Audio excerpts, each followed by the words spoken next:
You know, I can never tell if I'm happy or disappointed that when we do like overnight calls that you're on deafen and muted, because like I want to talk to you, but I also don't want to risk waking you up if I somehow unmute myself in the middle of the night or spontaneously decide to text you a bunch or unmute myself and just scream. Well, I guess it's a good thing you do deafen, because both things I just said sounds like something I would do just for the experience, I guess. But then you'd be mad at me. But then again, I know you, and you'd probably just laugh it off because you're just sweet like that. But just a little note for your subconscious, I guess. Never, ever wake me up. I will block you for maybe 3 hours if you're lucky. Maybe the whole day. But then again, I'll probably miss you within an hour and probably end up DMing you for 5 hours. I'm clingy. Am I clingy or do I have attachment issues? No, wait. It's both. I have both. I am both. Woo!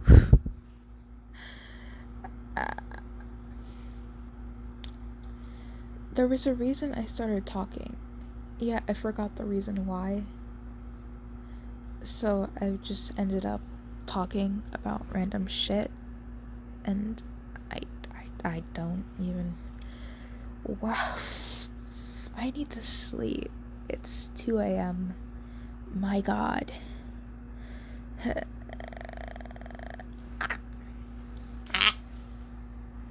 inhaled my hair. That was not good. Oh, wait, I remember why I started talking now. This should be easy to say since you're not even listening, right? I mean, I'd be a lot more nervous if you were like, able to hear me, but you're not able to hear me. You're on deafen, and you won't even know because I don't have the balls to actually tell you, so this is the only way I can think of telling you. Even though I'm not really telling you, I'm talking to myself. Oh, God.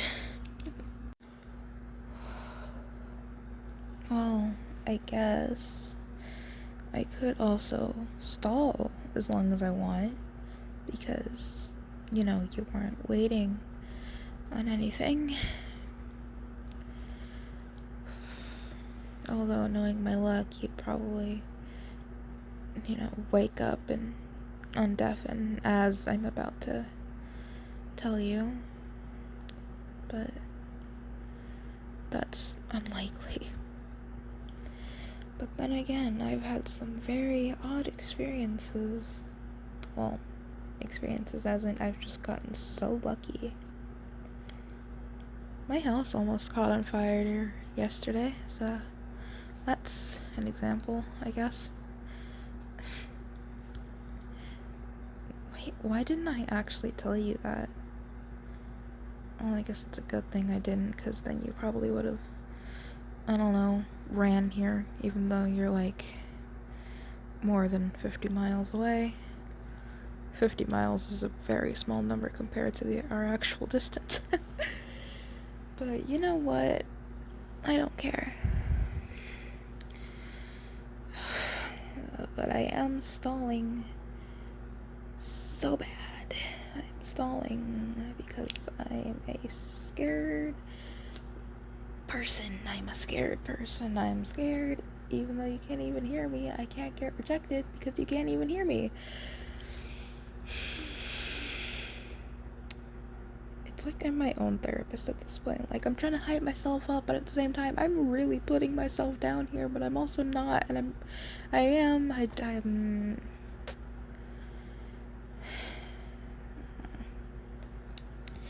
God, I hate this so much. It shouldn't be this hard to just tell you something. You can't even hear me. Okay, just do it the way you did when you were practicing in the mirror. But then again, that was when you were actually gonna tell them. Okay, you got this. You can do it. You're not telling them. You're fine. You're fine. You can do it.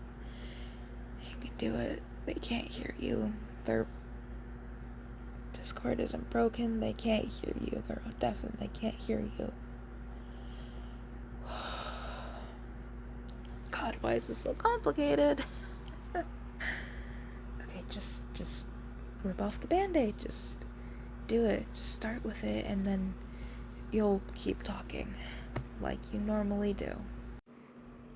So, around 6 months ago, I believe it was 6 months ago. Was it? Like, we've known each other for a year and a half. Like, damn, a year and a half. That is a long ass time.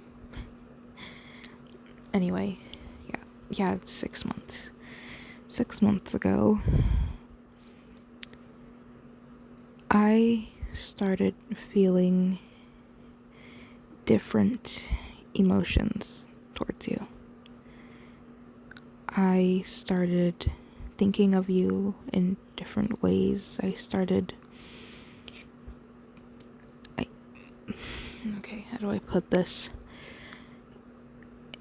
Instead of thinking of you as my best friend, I started thinking of you as someone more than that. Every little thing you did became so important to me. Like, they became so much more noticeable, and I don't know, it was more, I don't know how to put it. It was like meeting you again. It was like a new you. Like, obviously it wasn't a new you. You've barely changed. If anything, you've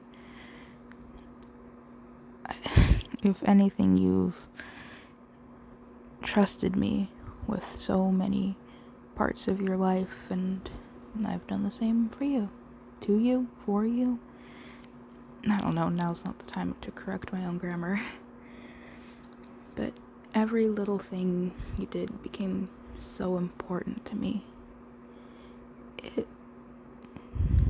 Like when we'd be on call while I'm on my phone, like we are now, and I'd get too excited or get too close to my phone's microphone, and you'd be able to hear me breathing. Like the whole weird feedback thing you get, which is annoying, but I don't know, it makes me happy when you laugh at it, because you're okay with my little quote-unquote flaws and all the weird things I do. Like, how I get random bursts of energy, and you'll, like, bring up your energy to mine. You'll match my energy, and then when I get super tired afterwards, you usually are too. which I appreciate that you do that for me. And when I stumble on my words, which I'm not going to lie, I do quite often, as you already know, you don't necessarily make fun of me. Well, you do, but you're always funny about it. You're actually funny about it. You don't make me feel bad for it. You, if anything, you embrace it. And there have been so many words that we've just completely changed because of me mispronouncing them. Which, it's kind of cool, because we have our own little weird language of mispronunciations. See, I'm not even sure if I said that right. But to be fair, that word's pretty difficult to say. But, I mean, it's not just words that I mispronounce. I will literally say the completely wrong word, too. That part, that's a little bit more embarrassing. Or I'll just completely forget a word and have to put in a different one or try to explain what that word is, so you can tell me what it is so I can finish saying what I'm saying. And I guess all of those things and so many others have made me more attached, more attracted to you. And not in a platonic, friendly way. Well, I mean, yeah, in that way as well, but more so in the romantic sense that I don't know. I don't know what I'm saying.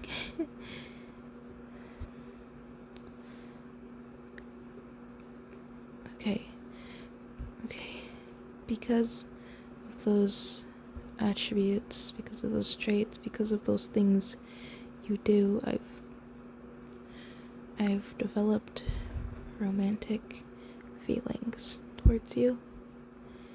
And they aren't just small little, oh teehee, I have a crush. They're strong. They are strong feelings. And I can't tell if I love or hate them. I can't tell if I love to have them or hate to have them. It's so confusing, but I don't know. It's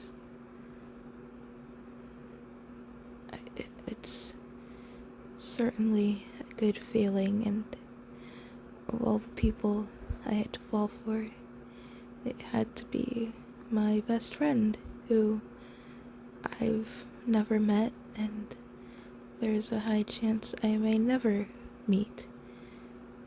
So, that part was kind of a screw up on me, but oh well. And in all honesty, I wouldn't trade it for anything. I wouldn't trade my feelings. I wouldn't trade the memories of us for anything. Not $1 million, not for all my dreams to come true. Because if I forgot you, then, well, not all my dreams would come true. Because, as cheesy as it may be, meeting you and being with you for as long as humanly possible is one of my dreams.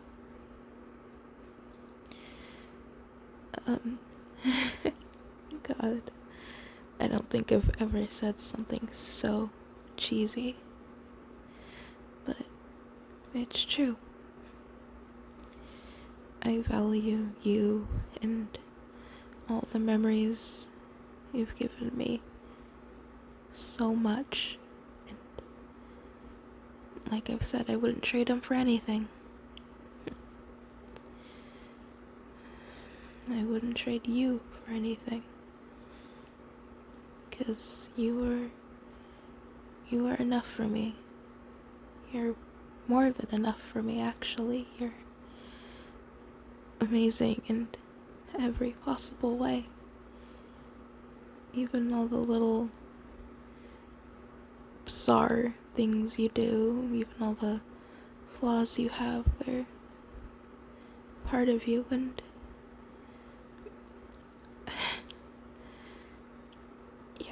yeah. I should probably go to sleep. Yeah, I should definitely go to sleep. Actually, it is super late. Well, I hope you sleep well, or if you are already sleeping well, then continue to sleep well. I mean, you better be sleeping well.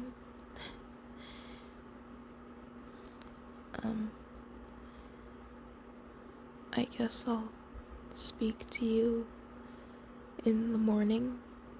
Well, morning as in whenever we're both awake. 'Cause to be fair, it technically is morning already. God, look at me go, pulling another all-nighter. Okay, I'm gonna actually go to sleep now. Good night, and I love you.